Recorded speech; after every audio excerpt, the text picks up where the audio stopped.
Hi, Dan. It's Sharon Feldstein and Patsy Noah. How are you? I am great, and yourselves today? So good. So nice to hear from you. Well, likewise. And I first want to ask, I hear that you both have Long Island roots. Is that true? Oh, hell yes. I'm a Jericho girl. We just did a podcast with Jamie Lynn Stiegler or Sligler or something like that, and we're both from Jericho. I happen to be in the Hall of Fame. She does not. Just noting. Jericho is not one of those towns that has a lot of famous people like, say, Syosset or Hicksville. So that's really being in high honor, right? You really know your geography. And I thought, well, you were on The Sopranos. I wasn't. How come I'm in the Hall of Fame? Get up to speed, lady. I'm gonna suggest her for the next round. Does the Jericho connection have anything to do with why Adam attended Five Towns College for a little bit? No, that was a coincidence. It was the only school that would have him, pretty much. I'm not from Long Island. I'm from Westchester. Fancy pants over here. It's from Westchester to Beverly Hills. Actually, Jericho's pretty cool, too. So you two have known each other for a long time, per my research. But how long did it take for this organization to come together? Well, so we were asked to do it's a long story, but I'll just make it short. I was asked to do a PSA for the Affordable Health Care Act by the Obama administration. And I said I'd only do it if I could bring my best friend, because it's a long story, because we were all WME mothers. It was J-Lo's mom and Alicia Keys' mom, who Alicia's our third musketeer now. I mean, not Alicia, Terria. And I said, we were all at WME, and, Adam was at CAA then. I'm like, it seems kind of political. Let's just do that. I kind of begged them to let me have her and said, you have to do this. It's the right thing to do. And it was all good. And they let us have, we did it together. We did it at my house. I kind of produced our little segment. It was a Q&A. And at the end, Michelle Obama says, we nag you because we love you. Your Mom Cares. And I'm like, hey, my background is branding, marketing. This is Mothers Against Drunk Driving. This is the greatest brand ever. Long story short, called the White House, and I asked them if we could own the brand. So I trademarked the brand, and that was a while ago. And we were just kind of waiting for the right time to start this journey. Do you have any plans for public events, or is it more of a cause that's going to be tied to other public events and brochures go out? We're working on a concert. Can you tell me more about that concert? I cannot, because it's for a new venue. It's kind of top secret. And we just had 2 meetings about it in the last week. But we're working on a public concert. We're also doing private concerts. We're doing screenings of movies. We do little salon events, at little cool places. We're going to do one at Albright, which is a women's social club. Things like that.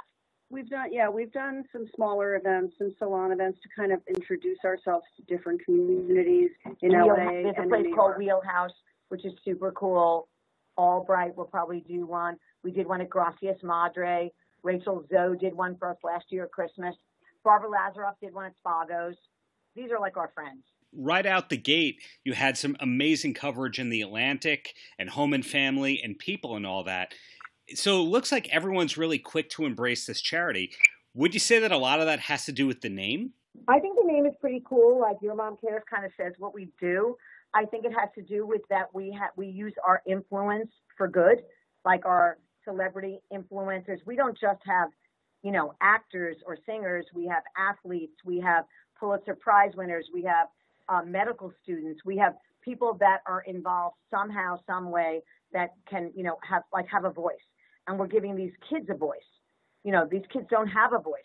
We also give, small bits of money to tiny charities that if we give someone $1,000, to them, it's like giving a bigger charity $500,000. And they love that, people love when people acknowledge them as human beings and pay attention to them. And when we do it, it just, they really appreciate it. They appreciate that we take our time and go talk to them and hang out with them. Patsy and I do panels. We do podcasts. And we're kind of all over the place. We just did a panel about a week and a half ago at a place called The Riveter. It was Mom 2.0. It was kind of a pop-up event leading up to a summit that they're going to have in May, which is a 3-day event. Right, which we're going to be at. We believe, we're fingers crossed, so you can write fingers crossed, please, 99% that we will be the charitable entity for that event, for the Moms 2.0. Well, fingers are definitely crossed for you. So is the organization entirely LA-based, or given that you both have East Coast roots, does it go back to both coasts? No, I live in New York as well. We have a ton of moms in New York. Alicia Keys' mom lives in New York, and our moms live where they live. Like Robin Paul lives where Chris Paul plays, so the basketball player. So, there's a lot of moms in New York, a lot of moms in LA, there's moms in the South, and we want every mom. That's why we do these beading parties, which we can tell you about if you want to hear about them. Please do. Well, if you go on our website, you'll see these cute little beads that say YMC with these adorable little beads and colors, and people bead and they wear them. And we're encouraging people to do beading parties like they used to do Tupperware parties and things like that, because the beads will say YMC. It's a conversation piece. They don't cost much money. It's kind of fun to do, and it creates awareness and community. It's like a bake sale without the sugar or gluten or dairy. For everyday people such as myself, what's the best way for me to follow or really support your overall cause? Is it through the beading parties and looking for bracelets in general? Well, you could go, Patsy's usually one of the answers that. Go to the website. Go ahead, Patsy, do your thing. We usually drive people to either our Instagram at YourMomCares or our website, which is YourMomCares.org. And the easiest, fastest way to do it is to donate, but there are many other ways to do it. We have a whole kind of section of our website that suggests grassroots ways of getting involved. Our beading parties are now becoming very popular. If you follow us on Instagram, you'll see our beads are kind of everywhere, and we're promoting that pretty heavily, and people love them. And things like a bake sale or a car wash, anything you can do in your community that your community responds to. And you don't have to do anything. You could also just be aware that mental health is health, that the brain is an organ in the body, and that bullying and being unkind to people and not knowing how they feel or think, you could just say hello to someone. You could say, have a nice day. That's part of what we're trying to do as well. We want to take the words mental illness and make it mental wellness. The completion rate of suicide in this country in children is outrageous, and we are working on an app, an anti-suicide app with a partner. We have an app called the Brain Manager that Pittsburgh we worked on with Patsy knows she'll give you the exact words. Go ahead. It's the Children's Hospital, University of Pittsburgh Children's Hospital Foundation, and they have created a digital platform which acts like an app, but they don't want to call it an app. It's called the Brain Manager. And it's called the Brain Manager, and kids ages 16 to 22 are piloting this. There's a total of 500 kids in that pilot program, and a lot of them are college freshmen, for example, and they take this off to college and they use the app. It looks like you're playing a game or you're texting someone. It's very private, and there are mental wellness coaches on the other end who monitor. What singles us out is the research that they have done, and that there's a person, and then if the person feels the child is in danger or is acting suspicious, they are then referred to a psychiatrist. There are not even close to enough mental health professionals in this country for children, let alone mental psychiatrists that can prescribe either medicine or not prescribe medicine or prescribe the right medicine.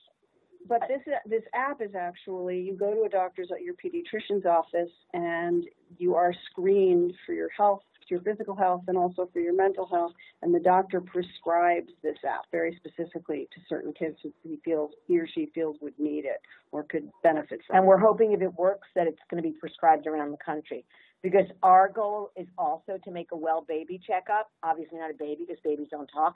So they look at your eyes, your ears, your weight. When you're 2 or 3 or 4, even how do you feel? Are you happy? Do you sleep well? Do you like your friends? Do you like yourself? Blah, blah, blah. That would be amazing. 3 quick questions, and then you are both free, because I definitely like what I'm hearing. And the first one is, what's the last concert that you went to for fun? I know the last concert. Oh, wait. You go first.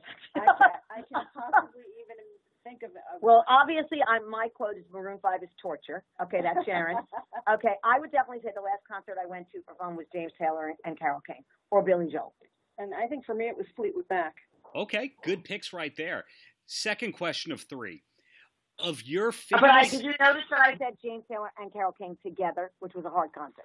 Okay. What? Oh, I'm sorry, my last concert that I went to for fun that I loved, I'm sorry, I got to change my answer. Ben Platt. Okay, also a great answer. Is that the Hollywood Bowl? No, I went to both. No, I went to the Radio City. It's Beanie's best friend. My daughter Beanie's best friend. So could you just put Ben Platt and Billy Joel, or Ben Platt and James Taylor and Carole King?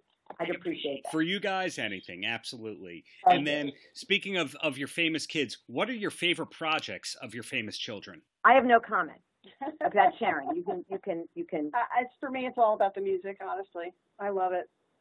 Well, I love Jonah's. All right, fine. I love mid-90s. I loved Cyrus. I loved Moneyball, and I love Wolf of Wall Street. I love them all, and I love Beanie's. I love How to Build a Girl. I love Lady Bird. I love Booksmart. I loved Hello, Dolly live on Broadway. Love, love, love. Well, Patsy, in your case, what do you think about Kara's Flowers? Oh, well, that was, when they were all 15, 16, 17, and all of the parents, had a little bit more of a say in their future. And I loved that too. It was really a kick. It was a lot of fun. I really preferred it when Adam played basketball in school.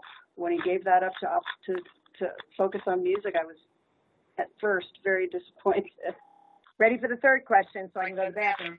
The last question. Any last words for the kids? I have words for kids because I teach a master class in New York in fashion at Fashion Institute, and my class is called Just Show Up. So that's my advice to kids is, you want to bring your phones, I'm cool with that, but just show up. You get invited, you don't feel well, you push yourself. You never know who you're going to meet, and it's always a better time than you think. Anything to add, Patsy? What she said. Well, thank you guys so much for your time, and I wish you continued success. Thank you again. Thank you so much.